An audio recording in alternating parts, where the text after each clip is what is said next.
ডেমোগ্ৰাফি changing very fast যোৱা কালি মই এটা পেপাৰত নিউজ পঢ়িছিলোঁ বিহালীত এটা জাগাত 600 এটা বিশেষ কমিউনিটিৰ মানুহ গৈছিল আজিৰ পৰা 8 বছৰ আগত now that community has increase to 16,000 obviously যেতিয়া এটা কমিউনিটি বাঢ়ি যায় কেনেকৈ বাঢ়ি যায় তাৰ মানে আমাৰ মানুহে মাটি বিক্ৰী কৰা আৰম্ভ কৰে আৰু মানুহে মাটি বিক্ৰী কৰি কৰি কৰি ডেমোগ্ৰাফিটো পৰিৱৰ্তন কৰি দিয়ে যিকেইজন মানুহে মাটিটোক খামুচ মাৰি ধৰি থাকে তেওঁলোকৰ জীৱন বিপদাপন্ন কৰে মই এটা সৰু উদাহৰণ দিছো মই কোনো ৰিলিজিয়নৰ নাম ল'ব খোজা নাই ধৰ্মৰ নাম ল'ব খোজা নাই সে আমাৰ দিছপুৰ এৰিয়া তাতে 10 জন মানুহ প্ৰথমতে আহিলে আমি অতিথিক সদায় আদৰণি জনাও আহিছে পাৰিলে মাটিডোখৰ আমিয়ে চাই দিছো আমিয়ে ঠিক কৰি দিছো জংগলখিনি আমিয়ে কাটি দিছো 10 জন আহিলে 10 জনৰ পৰা 200 জনৰ গাঁও এটা সময়ত 150 জন মানুহে মাটি বিক্ৰী কৰি দিলে আৰু অতিথিসকলে সেই গাঁৱৰ মুখ্য মানুহলৈ ৰূপান্তৰ হ'ল সংস্কৃতি বেলেগ ব্যৱস্থাপনা বেলেগ লাহে লাহে যিসকলে মাটি বিক্ৰী নকৰে তেওঁলোক তাত থকাটো অসম্ভৱ হৈ পৰে তেওঁলোকৰ ওপৰত প্ৰেছাৰ পৰে যে আপোনালোকে আৰু মাটি বিক্ৰী কৰক যিকেইজনে খামুচ মাৰি থাকে আপোনালোকে বাগবৰ সমষ্টিত যাব কেইঘৰমান আমাৰ সনাতনী মানুহে এটা নামঘৰলৈ খামুচ মাৰি ৰখি আছে কিমান পৰিয়াল 50 surrounded by 3 lakhs of people from other faith এটা সময়ত কিন্তু গোটেইখন আমাৰ মানুহৰে আছিলে এটা 50 জন মানুহে তাত খামুচ মাৰি ধৰি আছে don't we feel that 50 people should be empowered সেই 50 জন মানুহৰ জীৱনক যদি আজি গুৱাহাটীত এটা সাম্প্ৰদায়িক সংঘৰ্ষ লাগে ডিব্ৰুগড়ত সাম্প্ৰদায়িক সংঘৰ্ষ লাগে who will be attacked first এই 50 জন মানুহক একেবাৰে ওপৰত আনলেছ যদি পজিটিভ থিংকিং কৰা মানুহ নাথাকে এই 50 মানুহক মেছেকাৰ কৰি উলিয়াই লৈ যোৱা হ'ব যদি তাত পজিটিভ থিংকিং কৰা মানুহ নাথাকে অসম আন্দোলনৰ সময়ত এনেকুৱা বহুত উদাহৰণ আছে য'ত নেকি ভালনাৰেবল এৰিয়াত থকা আমাৰ ইণ্ডিয়ান সিটিজেন সকলক ফোৰ্স কৰা হৈছিল মাটি বিক্ৰী কৰক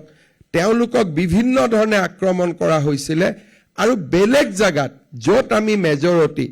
তাত খেলিমেলি হোৱাৰ লগে লগে তেওঁলোকৰ ওপৰত প্ৰভাৱ পৰে আজি যেনেকে কেতিয়াবা মই এটা আৰু অলপ সৰু উদাহৰণ দিছো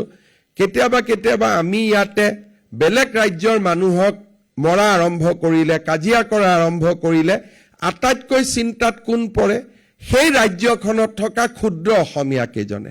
সাপোজ আজি মই ধৰি লৈছো তামিলনাডুত 1000 অসমীয়া মানুহে বাস কৰে অসমত যদি আমি তামিলৰ ওপৰত আক্ৰমণ চলাই দিওঁ সো তামিলনাডুৰ সেই 1000 অসমীয়া মানুহে আটাইতকৈ নিৰাপত্তাহীনতাত ভোগ কৰিব যে আমাৰ কি হ'ব অসমতো অসমীয়া মেজৰিটি কিন্তু তামিলনাডুত সেই 1000 মানুহ অকলে থাকে আৰু তেওঁলোক 1000 কেনেকে থাকে ডাঙৰ ডাঙৰ তামিল মানুহৰ কলনীত কৰবাত 2 জন অসমীয়া কৰবাত 3 জন অসমীয়া যেতিয়া পজিটিভ থিংকিং কৰা মানুহ থাকে সেই মানুহখিনিয়ে আমাৰ মানুহখিনিক আশ্ৰয় দিব কিন্তু যদি পজিটিভ থিংকিং কৰা মানুহ নাথাকে তেওঁলোক আক্ৰমণৰ বলি হ'ব বহুত সময়ত আমি আগতে 10-15 বছৰ আগতে আমি দেখিছিলো যে অসমত যেতিয়া আমি বিহাৰী মৰা কেতিয়াবা আন্দোলন কৰো ৰেলত যোৱা বিহাৰেদি পাৰ হৈ যোৱা আমাৰ অসমীয়া মানুহখিনি ভালনাৰেবল হৈ পৰে সেই সময়ত অসমীয়া মানুহখিনিক সহায় কৰাৰ কাৰণে কিবা এটা থাকিব লাগিছিল যেটো নাছিলে আজি পৰিবেশ উন্নত হৈছে তেনেকুৱা ঘটনা নোহোৱা হৈছে কিন্তু আমাৰ ৰাজ্যখনত এনেকুৱা বহুত অঞ্চল আছে য'ত নেকি আমাৰ অসমীয়া মানুহ 50 ঘৰ 30 ঘৰ 100 ঘৰ সাৰাউণ্ডেড বাই 2 লাখ 3 লাখ যি ন অসমীয়া বুলি আজিকালি ক'ব খোজে আমি বেলেগ বেলেগ ভাষাত ক'ব খোজো বাট ফেক্ট ৰিমেইন যে আমাৰ খিলঞ্জীয়া মানুহখিনি তাত আটাইতকৈ ভালনাৰেবল হৈ পৰে সেই মানুহখিনিৰ কথা গুৱাহাটীত বহি আমি চিন্তাও কৰিব নোৱাৰো গুৱাহাটীত যিসকলে বহি ইন্টেলেকচুৱেল এক্সাৰসাইজ কৰে তেওঁলোকে সেই ভালনাৰেবল মানুহখিনিৰ স্পৰ্শকাতৰ যিটো পৰিৱেশ অনুভৱ কৰিব নোৱাৰে। আজি এই আঁচনিখন সেই সকলৰ কাৰণে উৎসৰ্গিত যাৰ মাটিৰ মৰমে যি গুৱাহাটীলৈ উঠি নাহিলে, যিসকলে আমাৰ সংস্কৃতিটো ধৰি ৰাখিলে, নিজক বিপদাপন্ন কৰি হলেও তেওঁলোকে কৰবাত সেই নামঘৰটোৰ চাকি গছি যাতে নুমাই নাযায় তাৰ বাবে নিজৰ জীৱনক বিপদাপন্ন কৰিও সেই সত্ৰখনৰ মন্দিৰটোৰ অক্ষয় বন্তি গছি জ্বলাই ৰাখিছে। এই আঁচনিখন তেওঁলোকৰ বাবে যিসকল সাহসী অসমীয়া, তেওঁলোকৰ বাবে যিসকলে মাটিত বেছি দাম পোৱা বুলিয়ে মাটিডোখৰ বিক্ৰী কৰি অহা নাই, তেওঁলোকৰ বাবে যিসকলে আজিও গোটেই চাৰিওফালৰ পৰিৱেশ পৰিৱৰ্তন হোৱাৰ পিছতো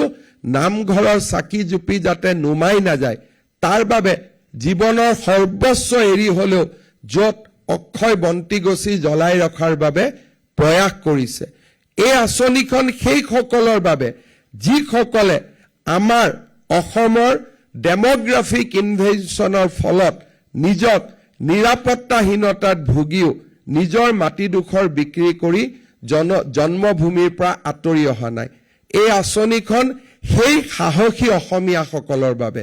এই আঁচনিখন সেইসকল সাহসী ভাৰতীয়ৰ বাবে যিসকলে আমাৰ দৰে নগৰ মহানগৰত থাকি বিলাসী জীৱন বা নিৰাপত্তামূলক জীৱনৰ পৰিৱৰ্তে যিসকলে আজিও এটা কষ্টকৰ জীৱন সন্মুখত ৰাখি অসমৰ মাটি ভেটি সংস্কৃতিক জীয়াই ৰখাৰ বাবে সংগ্ৰাম কৰিছে। সেই আঁচনিখন আজি আমি তেওঁলোকৰ বাবে উৎসৰ্গা কৰিছো, যাৰ বেদনা গুৱাহাটীৰ পৰা অনুভৱ কৰিব নোৱাৰি, যাৰ মনৰ দুখ আৰু কষ্ট গুৱাহাটীত বহি অনুভৱ কৰিব নোৱাৰি যোৰহাট আৰু ডিব্ৰুগড়ত বহি তাৰ অনুভৱ কৰিব নোৱাৰি।